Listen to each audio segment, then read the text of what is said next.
the Columbia Workshop, under the direction of Irving Reis.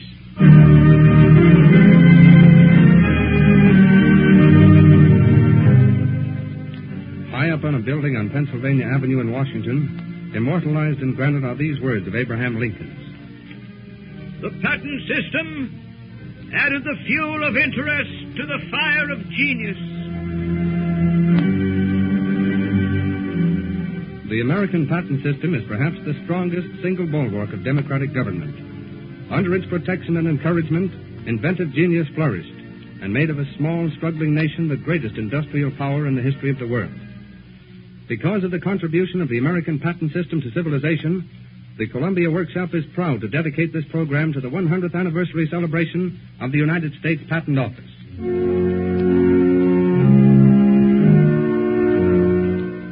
Let us turn back the pages of history to Venice in 1594. In the hall of the Doge, a young man fingers a petition nervously while a group of nobles stare. Very well, I am ready. Speak up, young man. If it please your highness, I have prepared a paper. Then read it quickly. Yes, your highness.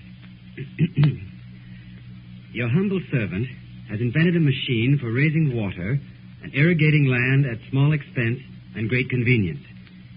It seems not fit that this invention, which is my own, discovered by me with great labor and much expense, be made the common property of everybody. I humbly petition your serene highness that you deign to favor me with a right, so that no one but myself or my heirs be allowed to make this new instrument. By reason of your benignity thereof, I shall more attentively apply myself to new inventions for universal benefit. Yes, go on. Well, that is all, my lord. You believe, then, that if I grant this right, you will apply yourself to other beneficial inventions? Yes, your highness. Very well. Scribe. Your Highness? Cause to be entered that from this day on, for 20 years, no other man shall have the right to make this machine. Yes, Your Highness. Your name? Galileo.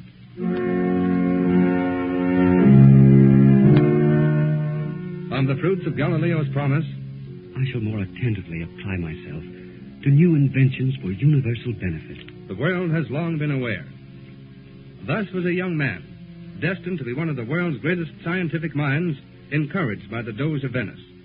But such was not the case with other all-powerful nobles, or in other countries, and such great abuses existed under governments in which one person had the power to create or destroy inventors' rights based on whim or favor, that few were encouraged to devote their energies toward a named Eli Whitney, fresh out of Yale, left for Savannah, Georgia, to visit the cotton plantation of his friend, Mrs. Nathaniel Greig.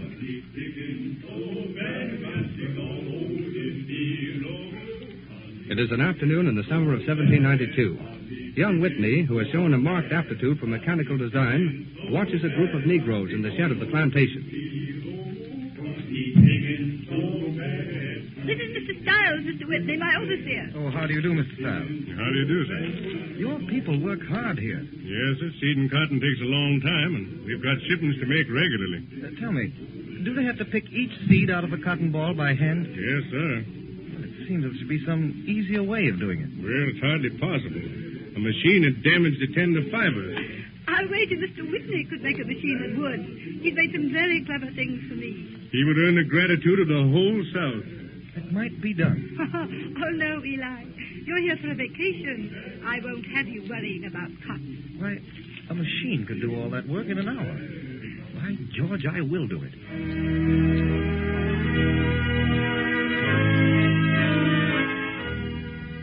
The back-breaking burden of the Negro slaves preyed on the mind of Eli Whitney. In 5 weeks, he carried a strange-looking spiked roller into the shed. Hello, Mr. Whitney. Hello, Mr. Stiles. Could I interrupt your work for a few moments? Why, yes, sir. All right, boys. Take a rest. Well, what's that you've got there, Mr. Whitney? That's a cotton gin, Mr. Stiles. Cotton I gin? think it may work. May I set it here? Sure, set it right down here. Now, can you have one of the slaves bring me a basket of cotton bolls? Well, are you sure Mrs. Green won't mind? You know, cotton's pretty expensive and those spikes. Mr. Bell, if Mrs. Hewitt hears this, we'll be thrown out, apparatus and all. We'd better go to bed and start again early tomorrow. Oh, nothing. There, that little thumbscrew will hold. If If I could only stretch that diaphragm a wee bit tighter. Oh, confound that hammer. There goes our room and board. Why? Mrs. Hewitt has complained 3 times this week about the noise. There, she's coming up the stairs now. Well, I'll run into the front room, hook up that old battery, and make the adjustments. I'll fix the transmitter in there. We can make a test after you get rid of her. After I... Come in. Ah, good evening, Mrs. Hewitt. Please come in. It's not evening, Mr. Watson. It's night. You and your friend will have to stop that noise. Oh, yes, Mrs. Hewitt, we'll and if stop you right keep at... burning the gas this late, I'll have to increase your rent. Well, of course we and expect... the way a you've little littered bit- this room with all those wires. What are you men doing? Mrs. Hewitt, Mr. Bell is a great man. Someday maybe the world will remember that this house, because of these wires. Someday the world will be able to talk through these wires, Mrs. Hewitt. Mr. Watson, you've been drinking. No, Mrs. Hewitt, think of it. People will be able to hear through it for blocks, all the way from Boston to New York. Will you please hold this wire? I've got to tighten the connection. Oh, all right. But why can't your friend hold it? Well, Mr. Bell's in the front room making the connection. Oh, the wire's alive. It bit me. Oh, I'm sorry. It was an accident. Mr. Bell must have opened the circuit. I wonder Mr. why... Watson, come here. I want you. Why, that's Mr. Bell's voice. I thought he was in the front room. Listen. Mr. Watson, come here. Talk to Mrs. Franklin Harris on board the Aquitania. They're about 1,200 miles at sea now. The Aquitania. One moment, please. It is long distance. Operator, this is the Amalgamated Smelling Company. Please cross-connect our offices in Seattle, San Diego, Chicago, Baltimore, and Tampa for a conference call. Just a moment, please. So the few feet of wire which carried the first words of Alexander Graham Bell accidentally, after he had spilled some acid and called for his assistant, spread into a network of 150 million miles of lines over 5 continents, carrying 69 million calls a day.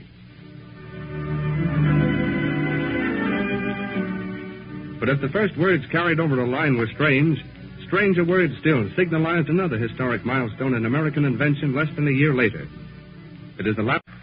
And try to keep the revolutions uniform about 1 a second. Right. I'll have to bend close to the mouthpiece. Are you ready? Yes, sir. But what will you say? I hadn't thought of that. Let me see.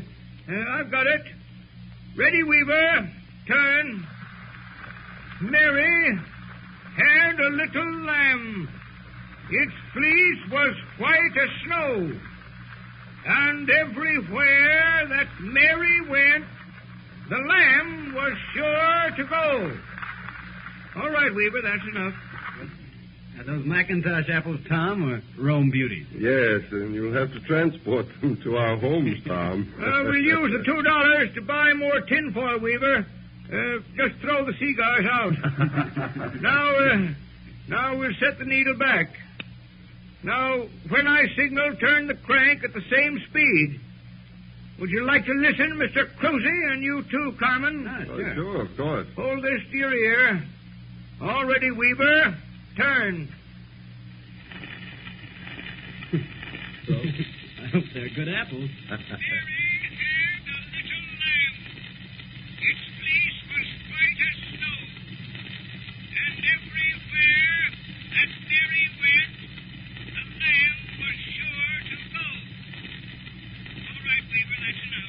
It works, Mr. Edison. It works.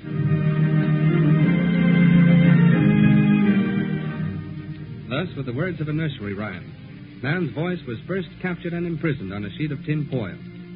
From its humble beginning, like all great new inventions, it inspired a host of other inventions, culminating with the sound motion picture. Edison's phonograph have the irate gods melt his wings and plunge him to his doom. Man has been rebuked for centuries for attempting to soar. It is a far cry from the songs of Ovid in ancient Rome and the dreams of Da Vinci in Florence 400 years ago to a bicycle repair shop in Dayton, Ohio in 1902, where 2 brothers talk while working. Here comes Father, Wilbur. Is his bike ready? Yep, just finished. Catherine's with him. Good. Hello, Father. Hello, Catherine. Hello. Your bicycle's finished, Father. Well, I didn't come about that. Anything wrong? Boys, you'll have to stop those glider flights. You've been disappointing the village undertaker for months. They couldn't stop now, Father. Oh, it's too late to quit. Your business is going to pieces. You're the laughingstock of the whole town. You'll both break your necks before you finish. Please, Father. You've already flown the glider. You've found out that it stays up. What are you after now? Power. Stand here, fellas. Sure. What do you want us to do? We want to lift this machine on the track. It weighs 750 pounds, but if the 7 of us help, it shouldn't be hard. Is that all? Heck, I can lift it myself. All right, say when. No, over there. All right, all together now. Come on, lift. Up with it. Good. Ease her down now. Easy. Yeah. Thanks very much, boys. Oh, that's all right. All right, Wilbur. Strap yourself in. No, Orville. We tossed the coin 4 days ago. But you won then, Will. Well, I had my chance. But that restraining wire slipped. Yes, I know, and you didn't go up. So it's still your chance. Now, don't argue. We've waited long enough. Get in.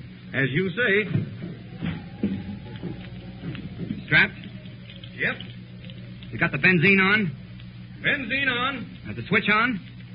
Switch on. Give the propeller a crank. All right. Better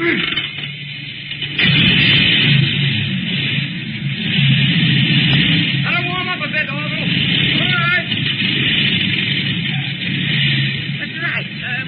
Yes? I'd like to have a word with you. I'm Haynes at the press. Yeah, sure, Mr. Haynes. Would you mind stepping over here? We'll never hear each other. Not at all. Now, what can I do for you? Well, Mr. Wright, I want to be fair about all of this in my paper, but you fellas don't really think that that'll lift off the ground, do you? Well, can't really say, Mr. Haynes. We think it will, but you'll be able to tell in a minute. But I think that... All right, Orville, coming. Sorry, Mr. Haynes. I got to see my brother. Well, do you think they'll make it, Haynes? Well, I think they're darn fools. What do you think? I can't say. Gosh almighty, they deserve to, after all that work. Good luck. Why, even if it stayed up longer, well, the dang thing's too dangerous for any good. Besides, it couldn't go more than a few miles, and the new auto's dangerous enough for that. No, I don't think it'll amount to much. Come on, Fred. All aboard. Passengers for Honolulu, Midway Island, Wake Island, Guam, Manila, Canton, China. All aboard for the China Clipper.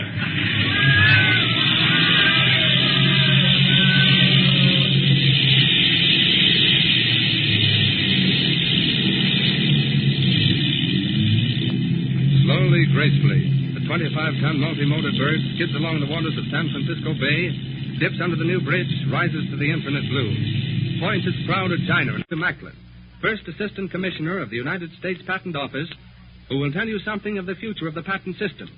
We now transfer you to Washington, D.C. The variety of inventions and experiences of the past have frequently led to the question, has everything of any importance been invented?